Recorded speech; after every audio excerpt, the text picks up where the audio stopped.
All right, welcome to the Cultivate Church Planting Podcast, and I'm here with my best friend, JJ Johnson. What up, dude? What's up?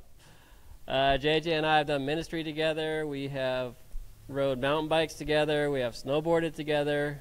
We have had dinner together. What else have we done? I drove you together. I drove you to the hospital when you broke your collarbone. Oh, I broke my collarbone when I was with him. Mm-hmm. For those who don't know JJ, he's a pastor, but in his former life, he was a professional snowboarder. So we went snowboarding together. And in my former life, I wasn't a professional snowboarder. But you're good. You can shred for sure. I was actually a skier. A lot of people don't know that I was a ski racer.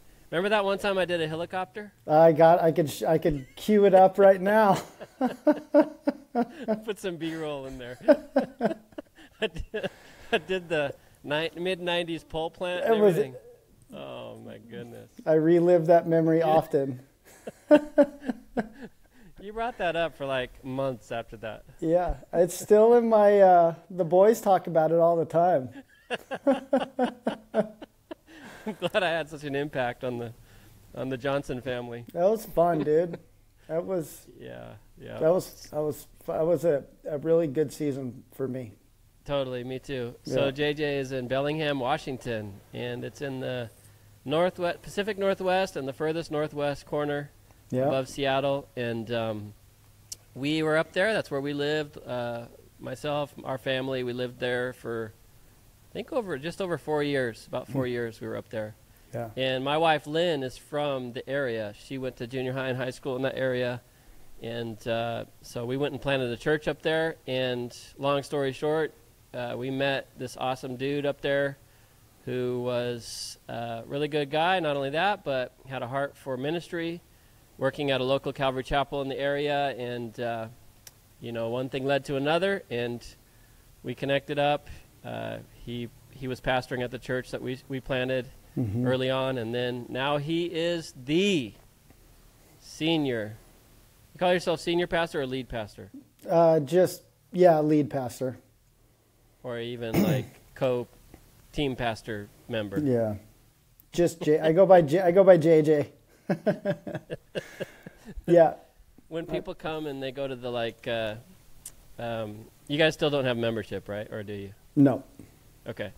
When they go to like the meet the bridge, meet the church, do you insist that they call you pastor? Yeah, that's like JJ. I was like, we don't do formal membership. But we do ask three things. Number one, that you call me Pastor JJ. No, it's one of those things like we have so many people that have either like never been to church or are coming back from from their childhood and stuff that God spoke to them and maybe they gave their life to the Lord as kids, but have been kind of doing their own thing and come back, so it's pretty casual, JJ. And then, but a lot of people, it's, how it is, it's Pastor JJ, so just wherever people are at, I just roll with them. Yeah. So that's interesting, the way that culture has changed over the years when it comes to churches. I mean, I remember a time, even when I was a new Christian in Bible college, where it was always almost like required that you say Pastor so-and-so if you're going to talk, like as a sign of respect. Totally.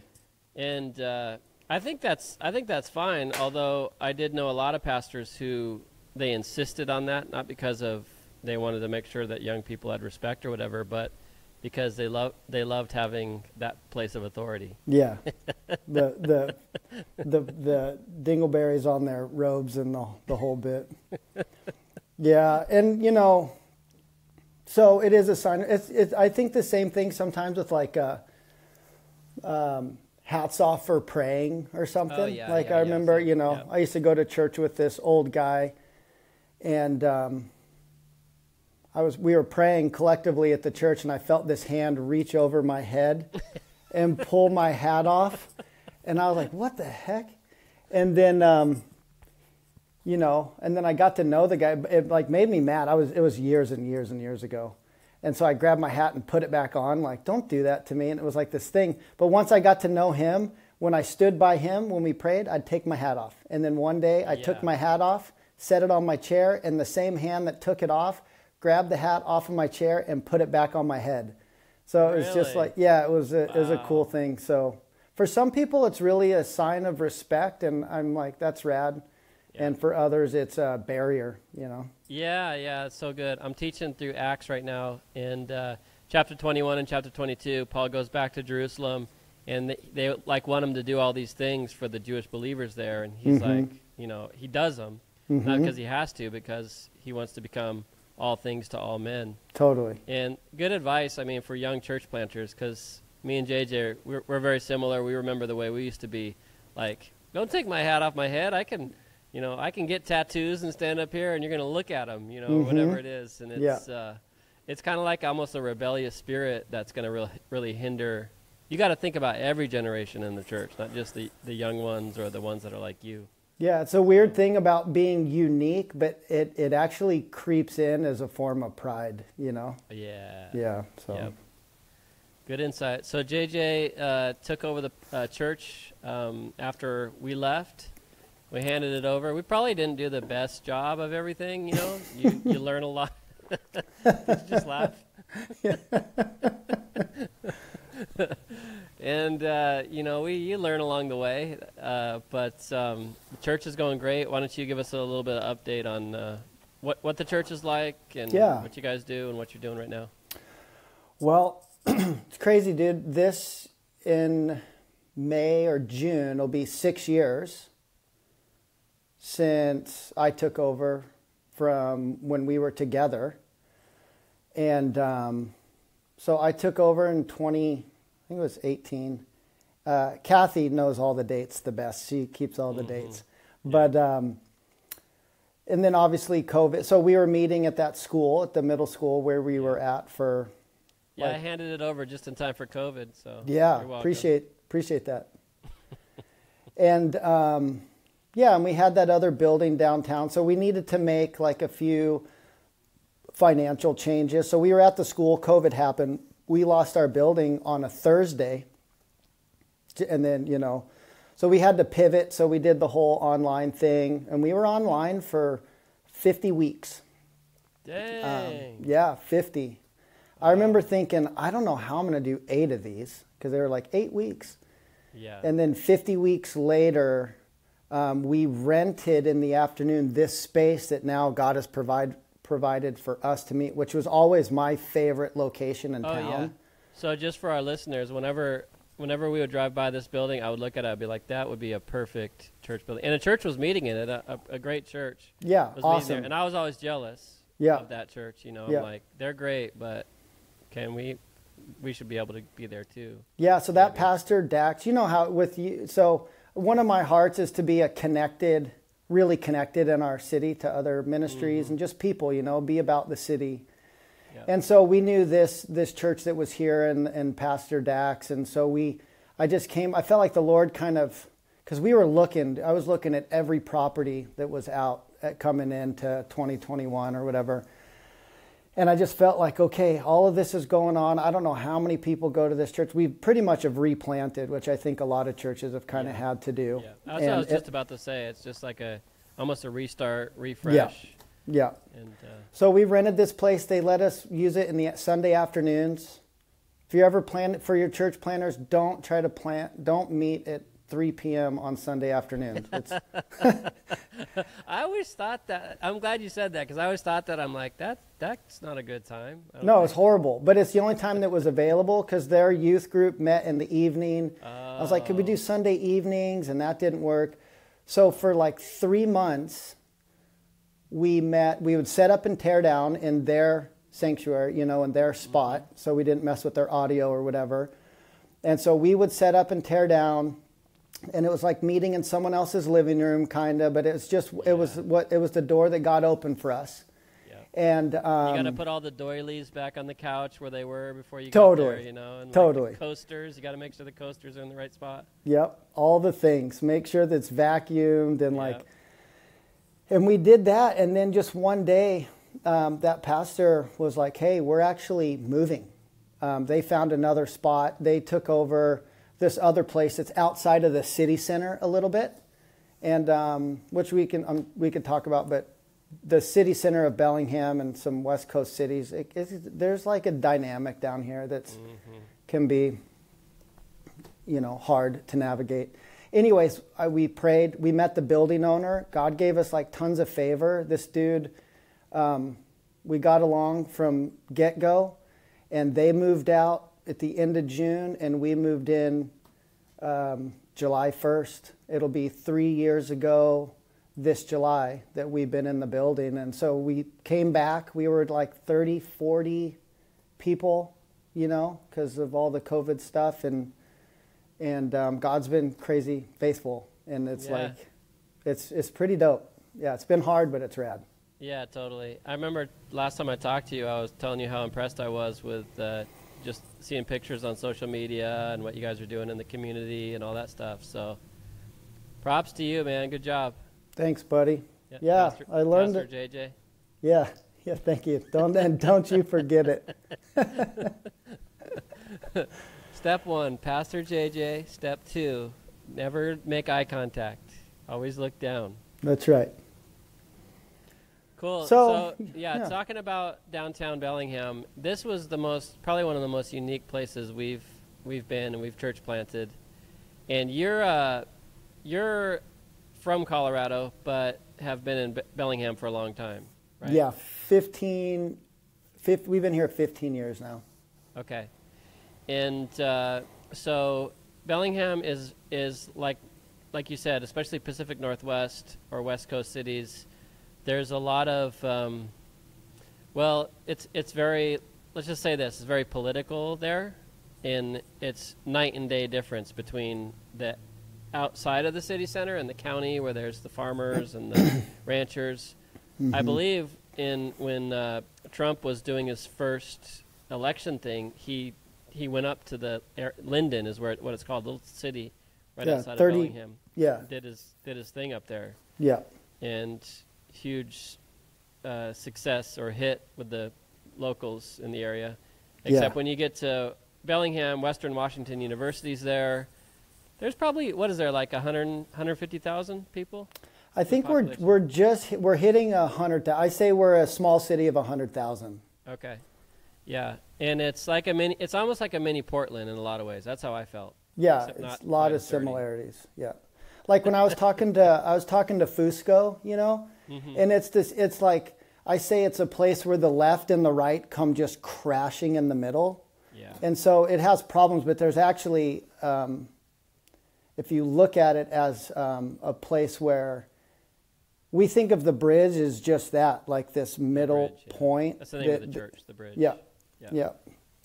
And so anyways, it's actually like a place where if people can come together here, I really think this place is kind of like ground zero for, like if God can do it here, man, it's pretty sweet. I remember hearing a statistic when we were there, so 6 years ago or whatever it was, and it was like the nation was something like 60 or 70% Christian, like of all Christian types. Right.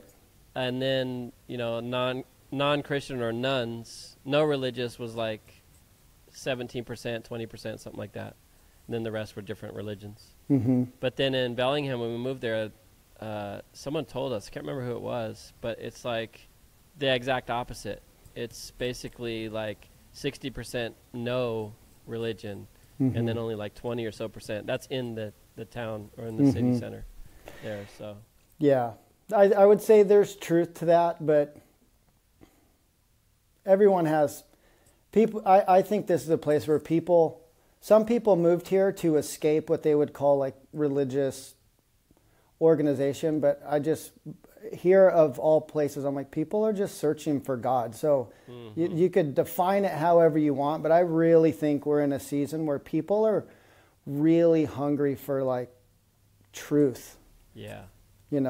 For like what is true. And so in places like that, I never really felt like an anti-Christian thing from people. And that's what I expected when I first was up there. I'm like, oh, people are going to be like telling me how horrible I am. I mean, and some people do, you know, you get all kinds, but overall. Plus, you're you.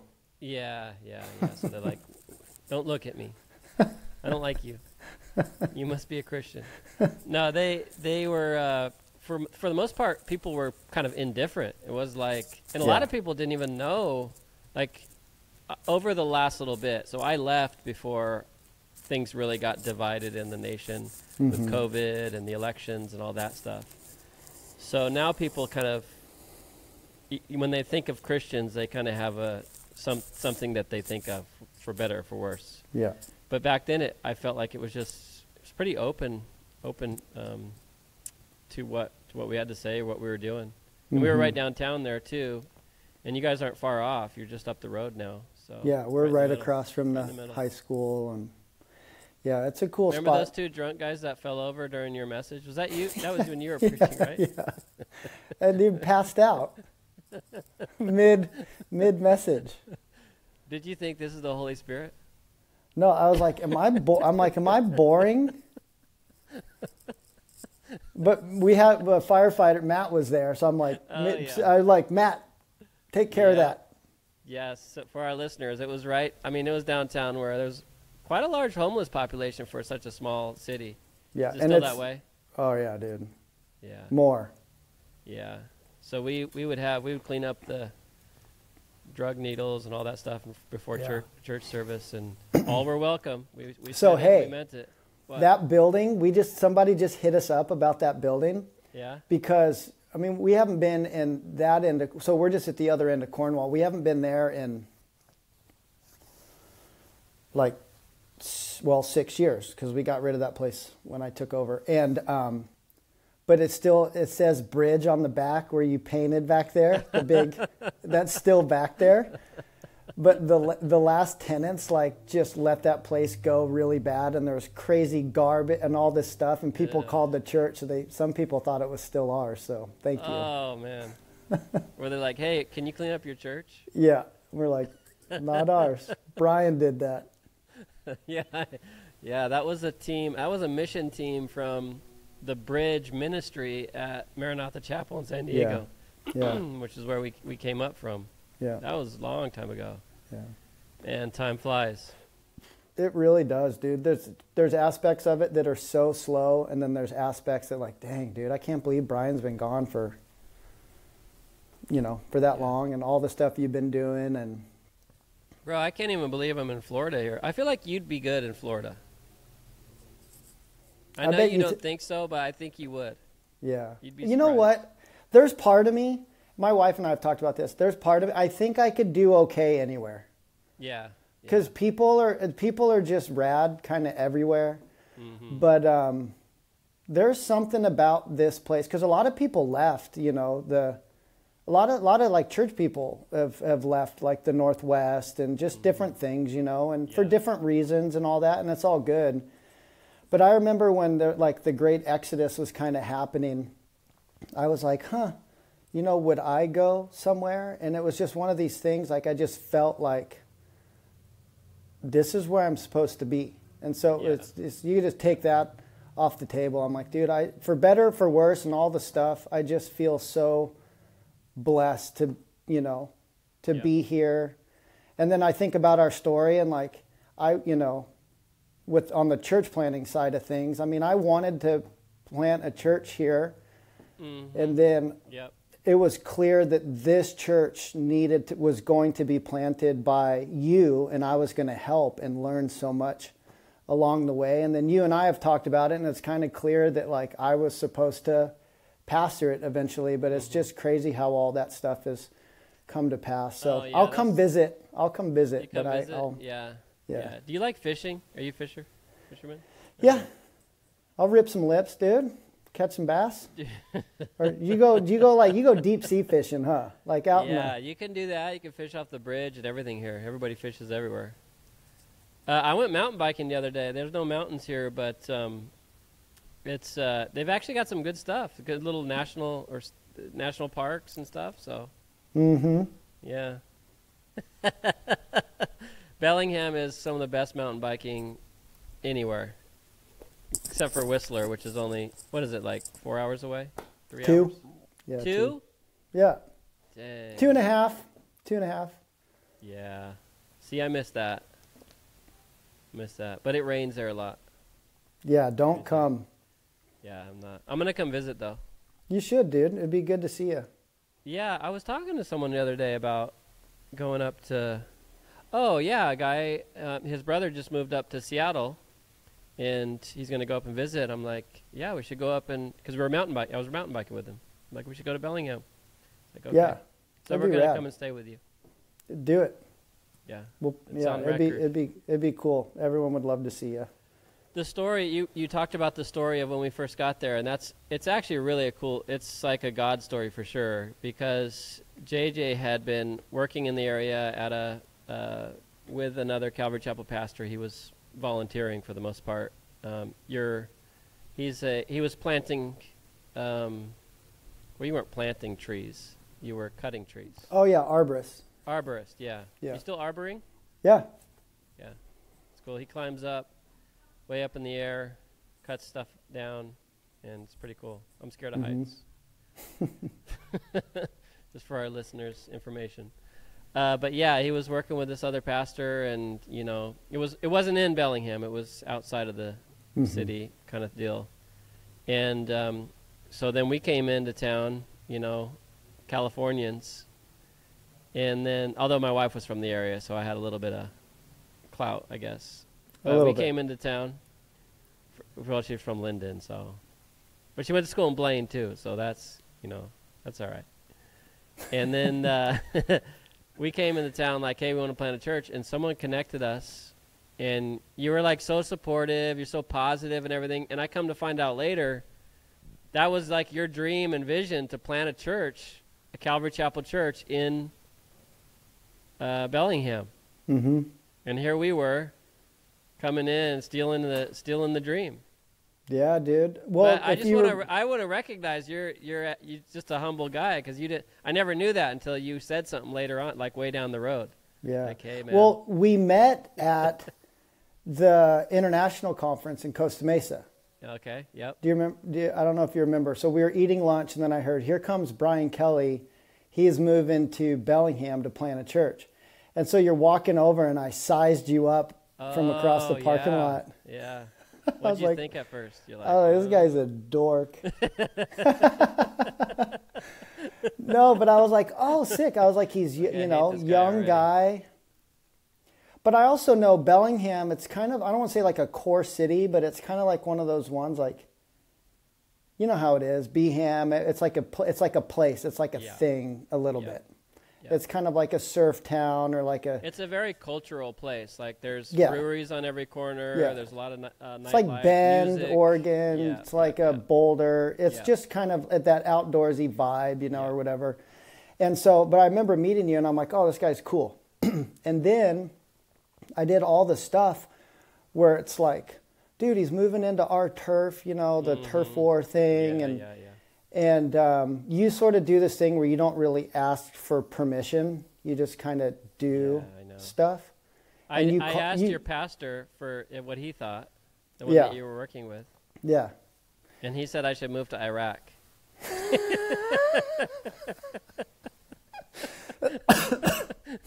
We won't name any names, but he's like, you're a missionary and you're very good at mission work. So Iraq is really, God's really moving.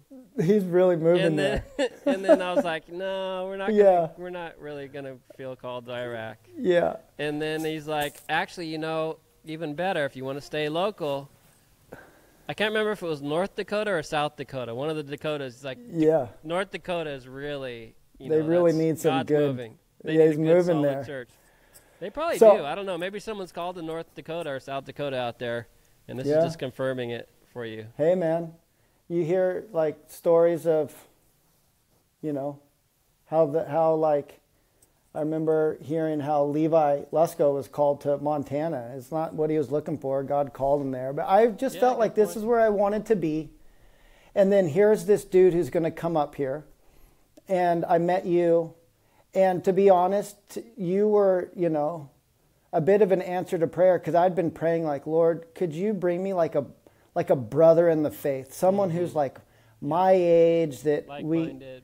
like-minded, like-hearted, you know, and then I met you, and I was like, okay, and then you move up here, and in the in-between time where I came home and you hadn't moved yet, like I went through all the emotions, like, well, what the heck? I kind of thought maybe I would do that, and now here comes this dude, and you know, and I felt all the emotions, and I really felt the Lord say, do not withhold, because we'd been here, you know, almost, dude, that was 9 years ago or 10 years ago or something. So we'd been here like 6 years. We'd been making relationships and just being, right? And I felt the Lord go, don't withhold anything from them. Like, don't hold anything back. Yeah. Like any intel. I remember you telling me that. Yeah. And so I was just like, I don't have much, but everything I have that God is, so I believe God was like, my hand is on this, so just, you know, and it was evident because I watched you do how God has put you together, and I was like, whoa, pretty rad. Yeah, and it's awesome because little did you know that all the stuff that you were giving, holding nothing back, that was all investing into what God was doing for your ministry. Like you're the pastor. You've always been the pastor. I just came to start it up and connect it. So, bro, did I ever tell you? So I went to, after you left, you know how they do that quarterly pastor prayer thing? Yeah. That's something I talk about all the time. It's such a cool thing. Yeah, it's cool. So it's still going. So it's like, you know, 100 pastors or something. We get together and you know, there's like the lead kind of guy who puts it on. And I was at this one. It was not too long after I took over the church. And anytime, and I still feel sort of out of place at pastors' stuff sometimes. Mm-hmm.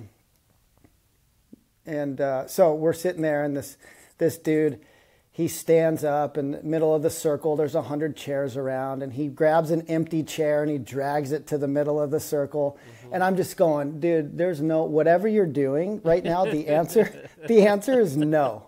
This is not happening. And then he said, it was something like, you know, we're going to like confess our sin or something. Uh-huh. And I was like, wow, this is the dumbest thing ever. I'm not getting in that chair. I just remember, I remember going, no matter what happens today, there's no way I'm getting in that chair.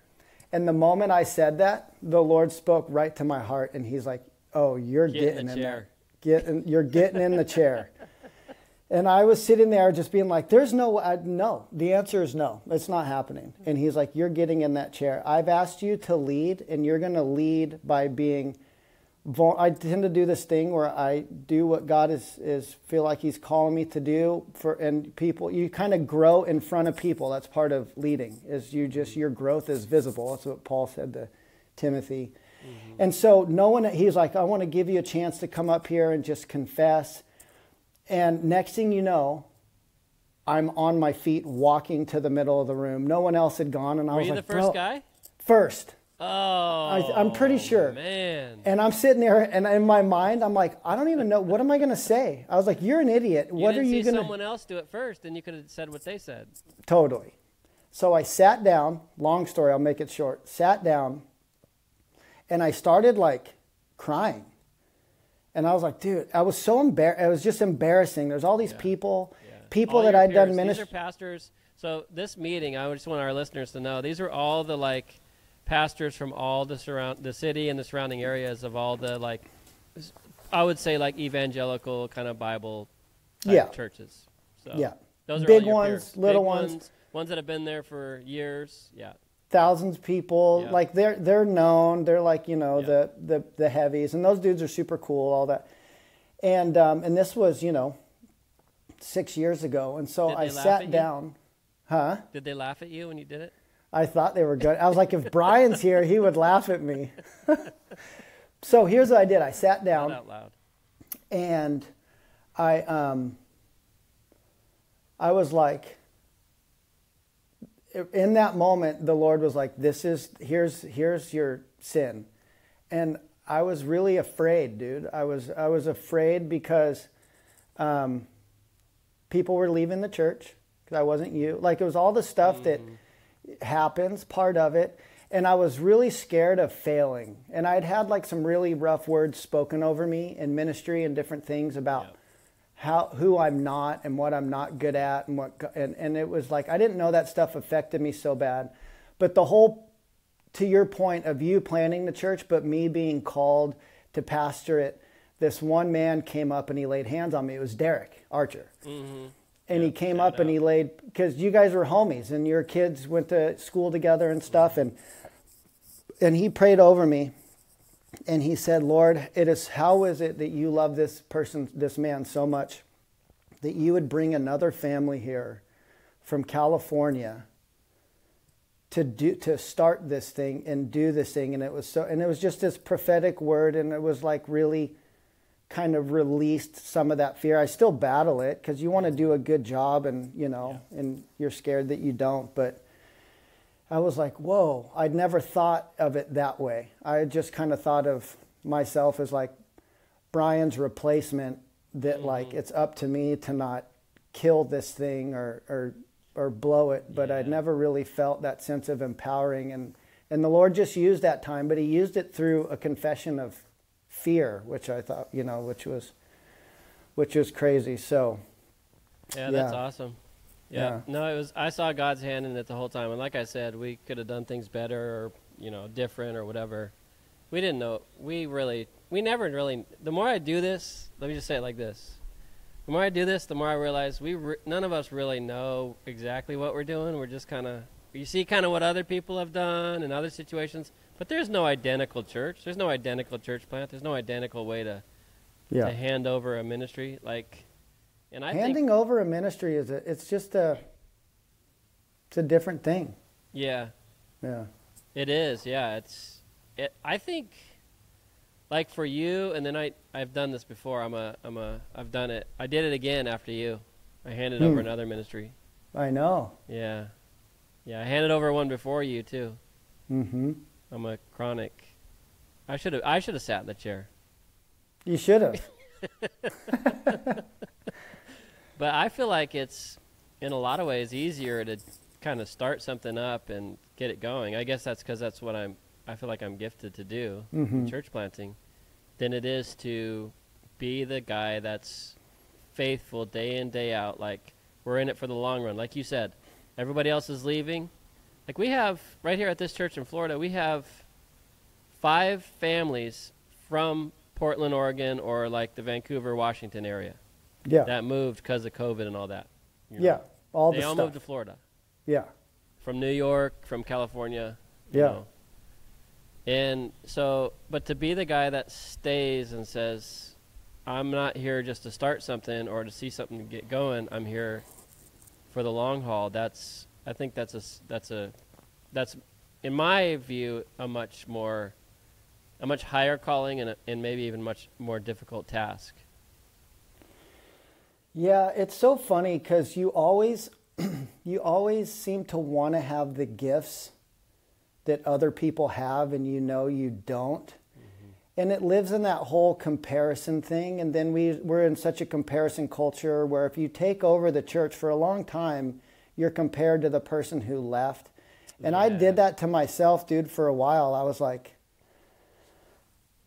an unhealthy way. Like it wasn't of the Lord. It was like the devil's tactics to discourage me. You know what I mean? Yeah. Bro, and that's why you should have just thought of that helicopter. That's why you just need to have that in front of your mind the whole time. Like, man, he might have been all right at pastoring, but he looked like an idiot that one day when he did that. I had it on repeat just to tell myself. And I was like, let's come up with all the things Brian could have done better, just so I feel better about myself. But, it was like it became clear to me, the Lord was like, dude, because, okay, you want to get real? Yeah, you go through COVID, right? Yeah. And so during COVID, some churches really swelled all of a sudden. Yes. And some churches became real empty, okay? Yeah. And so then it became this thing to where the churches that got real big, they experienced a lot of growth. Mm-hmm. Numerical growth. Yeah, those were the good ones. You're right. So they you were one of the bad ones. We were a bad one. Not to everybody, but the people that are bad, they're bad. And then here's what happens, though, and I noticed it when someone came here from another church. And so, and God bless people, you know, they're God's people, and he loves them, and we're called to just serve them and lead them and like shepherd them and stuff. But here's what I noticed. The first thing people would say is, oh, we love this church because, and then when the last place we were at, we left because. So they always have to do that. Yeah. You got an immediate comparison. Yeah. And so you start living by, ooh, we're doing better than them. Yeah.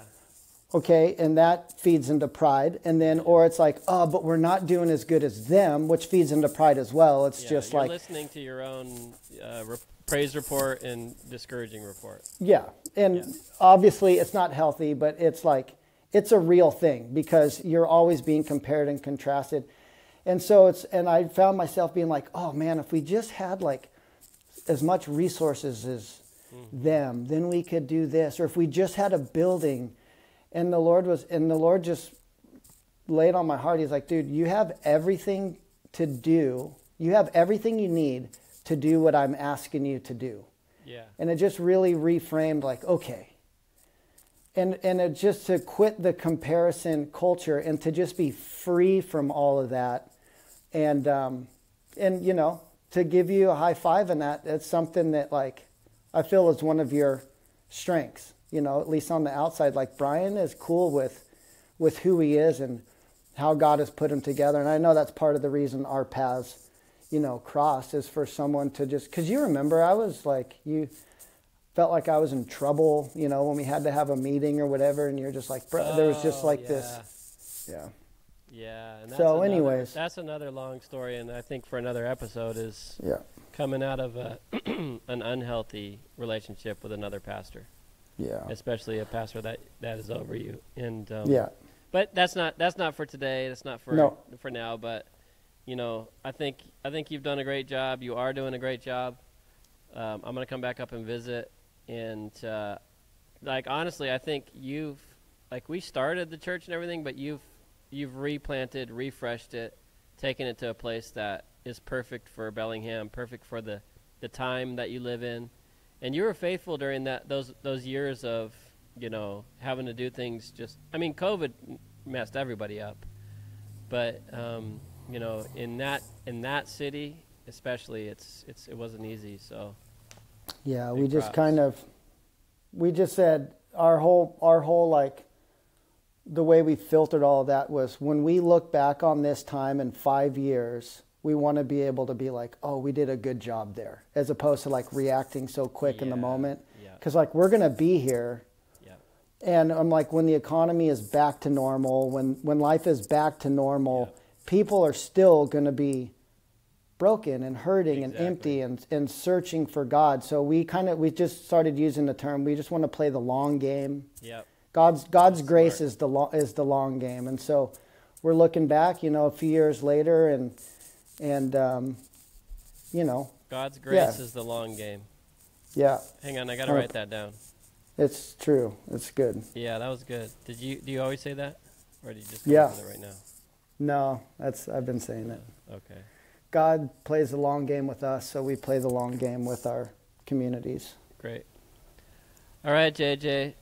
Speaking of time flying, it's time to end our episode, and we'll get back together and talk about some more stuff, because I think going more in depth on strategies for handing over, and I know in our situation it was tough because, you know, not only with COVID but also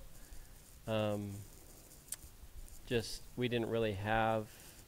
It would be nice to have like guidance through it and like advice from people that have done it, and I tried to do that as much as possible, but you know, you can't be good at everything. Well, and we've done it now, and it's cool. We've learned some stuff, and I've even been like, dude, if we plant in the future, here's like a few things that should at least be on like the forefront. Like we should really think through some of this stuff. Yeah. Because you know, it's like, you can't learn it until you do it sometimes, and yeah. All right, well, then you have to stay tuned for J.J. Johnson Part 2. Yeah, it'd be awesome. All right, well, thanks for hanging, man. Good talking with you, and we'll talk to you later. Love you, bro. All right.